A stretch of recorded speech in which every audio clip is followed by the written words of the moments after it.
and welcome to Real Life with Holly and Regina, where we talk about real life. Right, Regina? What else? What else? Hey, everybody. So, I'm excited to be here, Holly.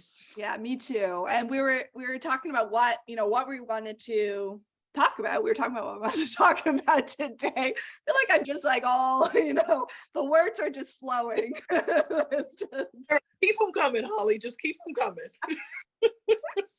and I had some ideas about just some stuff that I've been processing the last few months, but even especially I would say the last month in particular. And this whole idea that I think an idea we're all pretty familiar with is that the growth journey never ends. We're always in process. I want to be at the end, Holly. I want to be there. I know, I really truly believed that I would get there for a while. I thought I had this vision of what it would look like, how it would feel like when I was there. And I thought, I am almost there. You cross the finish line at a big race, because I ran a marathon once, never again. I ran at the end, you get that medal, they wrap you in that thing. So is that what your vision was? Something like that, just life is gonna suddenly be easy. Oh gosh, that's funny. I love it. But yeah, and the other thought as I was thinking about my recent experiences, just how growth shows up in ways that we don't expect a lot of the time. That Yeah.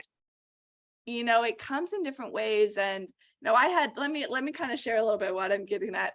So about and I've shared a bit about this, but it was, in the last 18 months, I kind of hit a really tough place with dealing with anxiety and depression and just really having a hard time, even just functioning, just like kind of getting through my day and getting stuff done. Like I just felt like it was like every day I felt paralyzed, like not every day, but a lot of the days I just felt paralyzed, like, okay, I can't, I can't schedule calls because what if I'm going to be in a place like a headspace where I just like don't feel like I can communicate. Like, how can it was just everything. I was just so wrapped up in my head. And I just, I switched doctors, started seeing a new psychiatrist who was a major blessing and really helped me sort of figure out the medication side of things, which was super helpful. She ended up, I ended up going from about 5 different prescriptions down to 1. So that was, a big thing for me.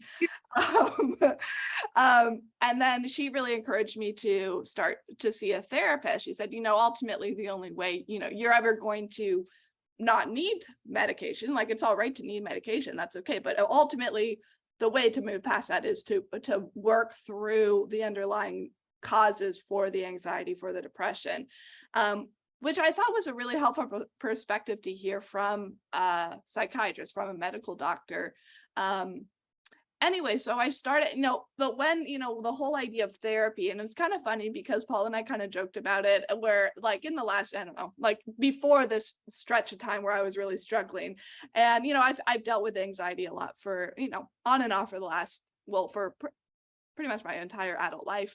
And, I know we would joke, oh, maybe I need some talk therapy, and Paul would be like, oh no, your life isn't that messed up. He's like, you haven't been through that much stuff. And it was funny because it was a joke, but at the same time, I kind of took it to heart. Like, okay, I haven't really experienced, the level of trauma to merit feeling this way emotionally, like and reinforcing the idea that, I'm weak, there's something wrong with me. I should just be able to deal with this on my own. And comparing, Holly, you were comparing that I haven't been through maybe what other people have been through.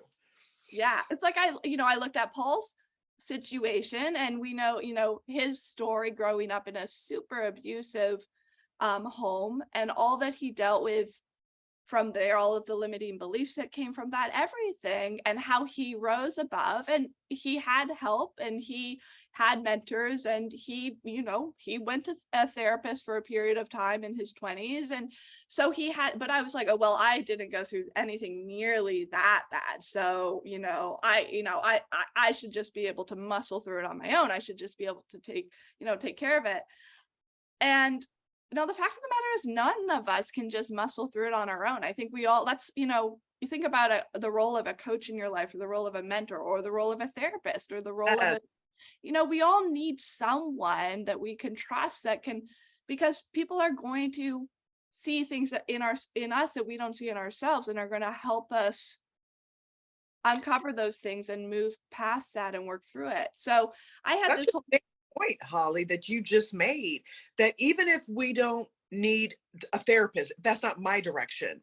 yeah. Don't I need, most of us need a coach, a mentor, people speaking life into us. Because the truth is, if we could have done it on our own, wherever that level, that place we want to be, we would have.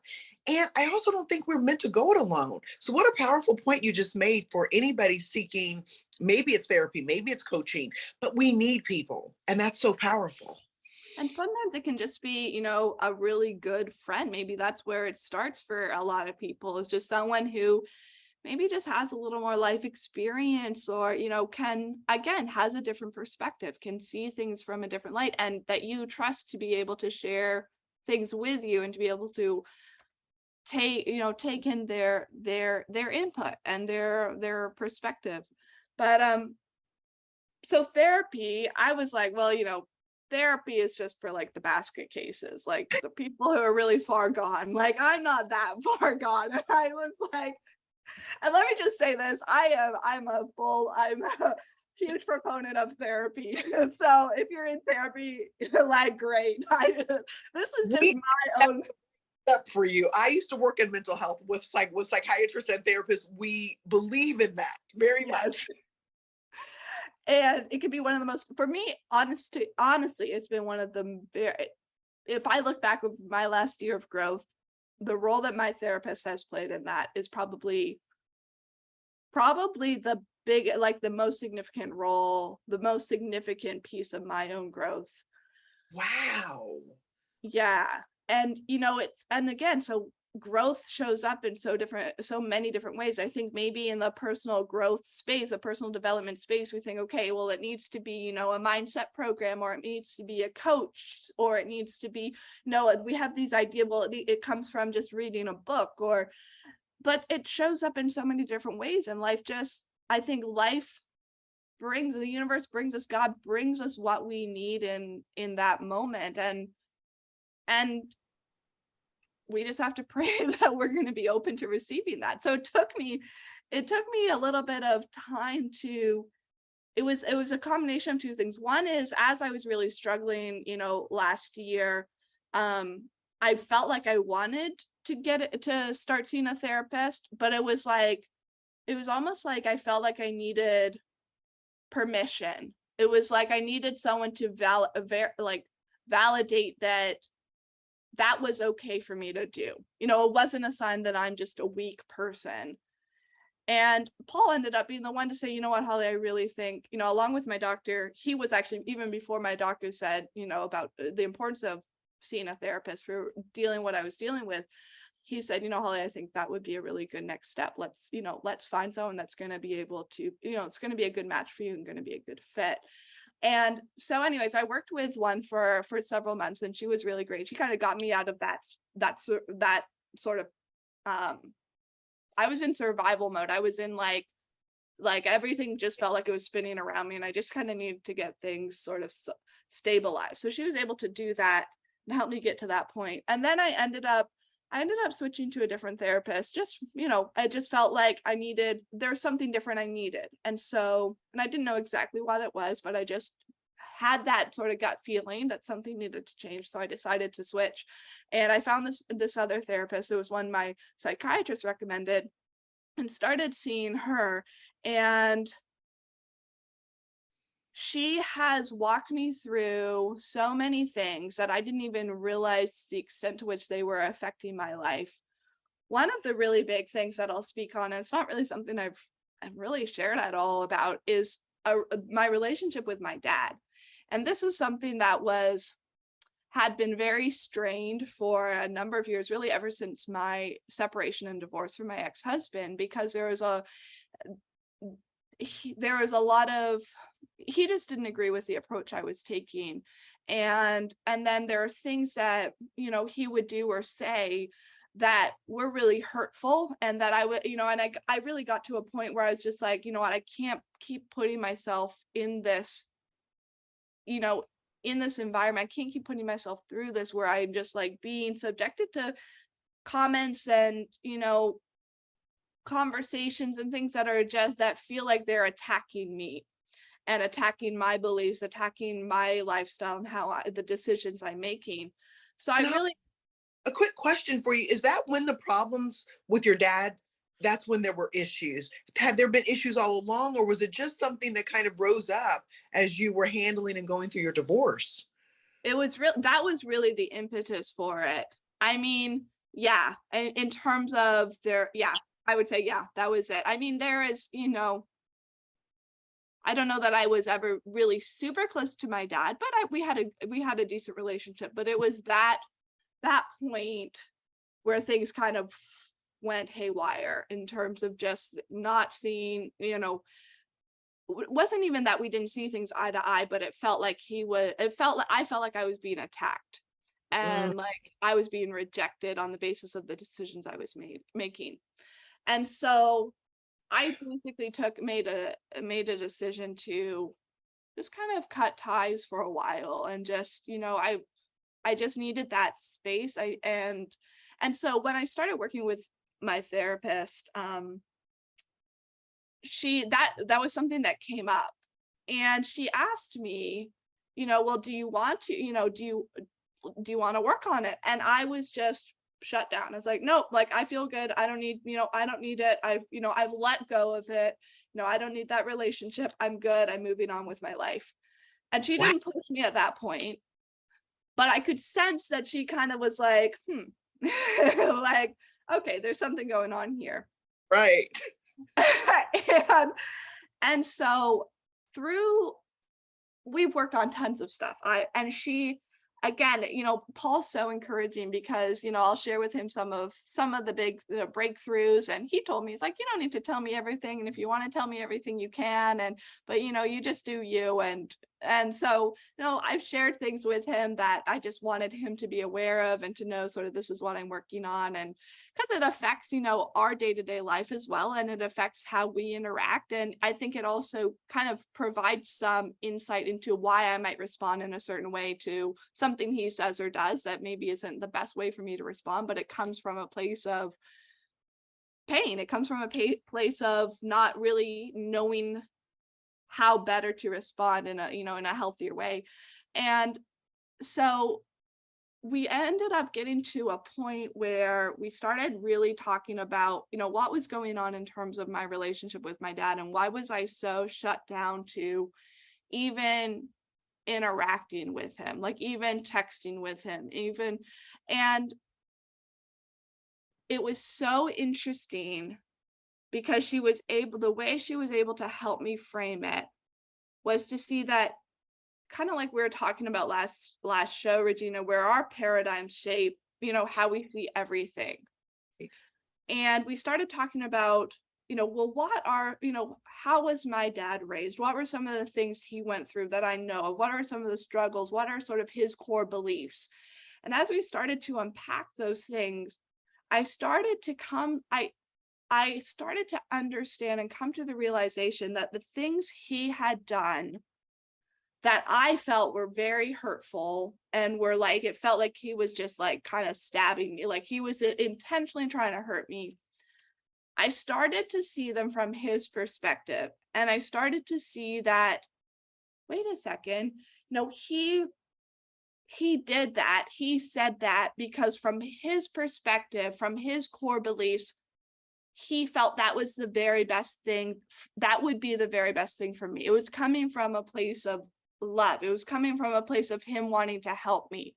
Now, he doesn't understand me, what I needed in that moment, but through his lens, through his paradigms, through his belief systems, that was like the very best way he could demonstrate his love to me. Wow.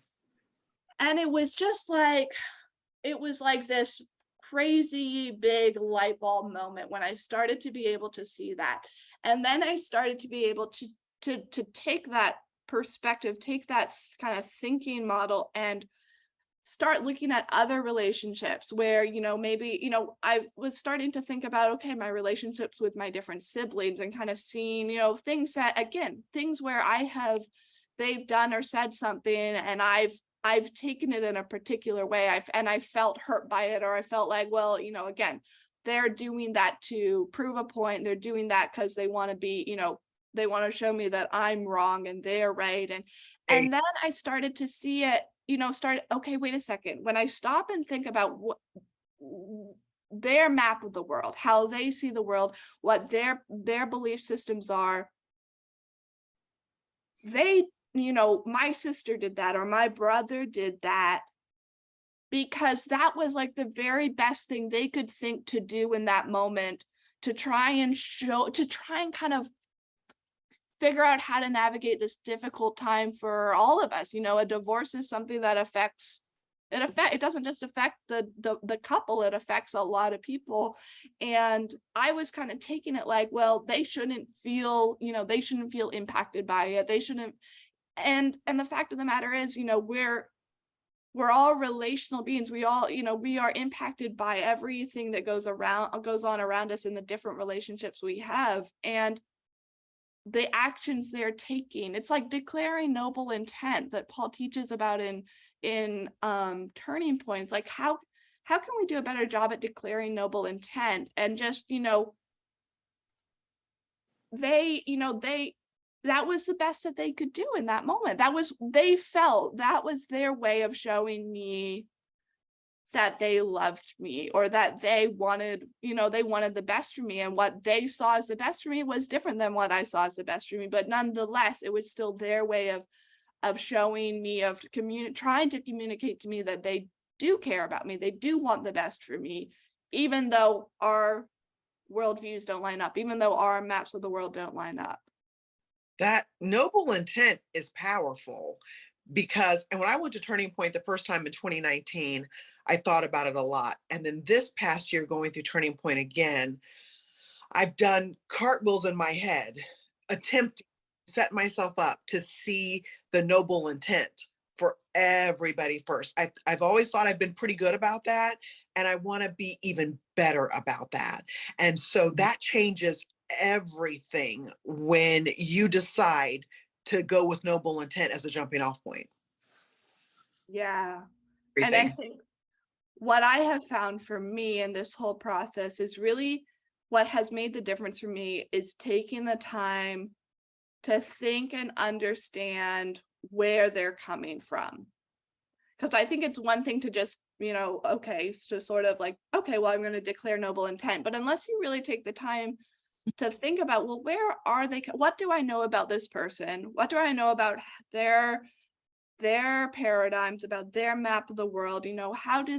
What's their lens that they see the world, that they, what do I know about them? And I don't even think we need to know a lot about that. I think we can kind of also somewhat form that in our mind by just kind of thinking, okay, if someone was to do something like that, well, what would they have to believe in order to do that? Right. That's good. That is so good, to understand just that little bit behind whatever it is that they've said and done. I think it gives it just that much, it gives it a little bit, it elevates that idea of noble intent. Yeah, I think so. Anyways, it's been a process. But I will tell you, this is huge for me. And, when we were on our camping trip, it was Caleb's birthday, and the day before his birthday, my dad texted me, and he, over the last couple of years since we kind of been estranged, he will text me periodically, just to say I love you or I miss you. And again, it's like from the outside observer, it's like, well, what's wrong with, why wouldn't you respond to that? But there was just so much else going on under the surface for me, and so much sort of backstory that I didn't even feel like I could engage in that, because it just felt like it was going to go in a manipulative direction, or it was going to go sideways.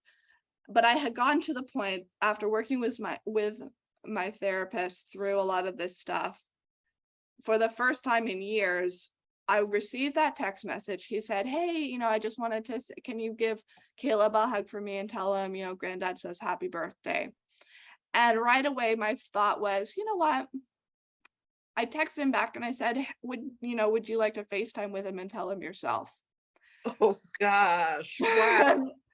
That Wow. was a really big step for me. And it's like, if you've been through a really strained relationship, maybe you can understand.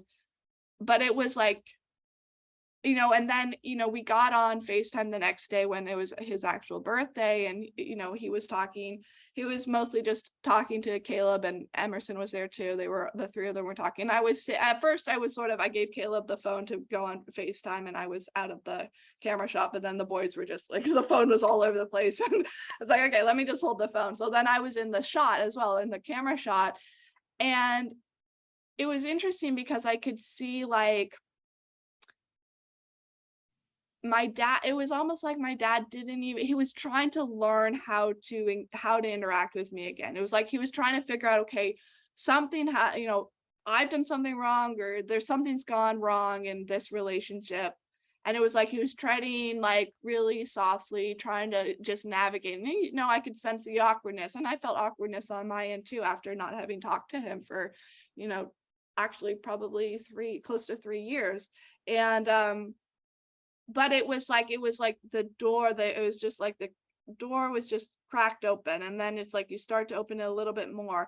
And just, it's like, since then I haven't had another conversation with him, but I've been entertaining the idea, and I've been thinking about how would I approach him, what would I want to say, what would I want to talk about. And even just that, of thinking through the scenario and coming from a place of, instead of dreading it and being totally shut down to the idea, of being like, you know what, maybe that is something, maybe I don't want to totally cut off my relationship with my dad. I mean, I do know he loves me, I do know he cares about me, and I want, maybe I want my kids to, I know he loves my kids, and I know, I want my kids to have that, have a relationship with their granddad. And so it's been a huge growth experience for me, just in the recent months and weeks. And yeah, it feels good to just share it here as well. And just, this is, I mean, this is Wow. real life. It's It doesn't get more real than that. I mean, no. our relationships with our family, in particular our parents, the people closest to us, when they're estranged, when they've fallen apart, and I think so many people can relate to what you just said in some form. Yeah. I had a term estrangement from my older sister that thankfully didn't last terribly long in our lives. And people can just relate to that, because if there's a pathway, if there's a way to get back together, I think we're always rooting for that. If it's healthy for Yeah. both people, we're always rooting for that. Yeah. Yeah, It's a big exactly. So that's my real life story for right here and now. That's what's thing. going on. Every time you talk about being in therapy, and I think there's less of a stigma now than there ever been, but yet there's still something out there that kind of pulls people, therapy, I don't know, and don't I have to be a basket case, or my life wasn't as bad as this person's life. And so there's still all this stuff around it. And yet hearing you talk about it, you don't know who you're impacting, Holly, when you decide to be vulnerable and this brave, to show up and say, this is what's going on in my life. And even with my dad, it's so bold. You've helped a lot of people, I'm sure. Even if one person heard that and took something like, I can take a step, that's so big. That's so big. I'm really proud of you for uh, sharing what you did, because that can be emotional. Yeah, thank you. Yeah. Thank you for saying that, Regina.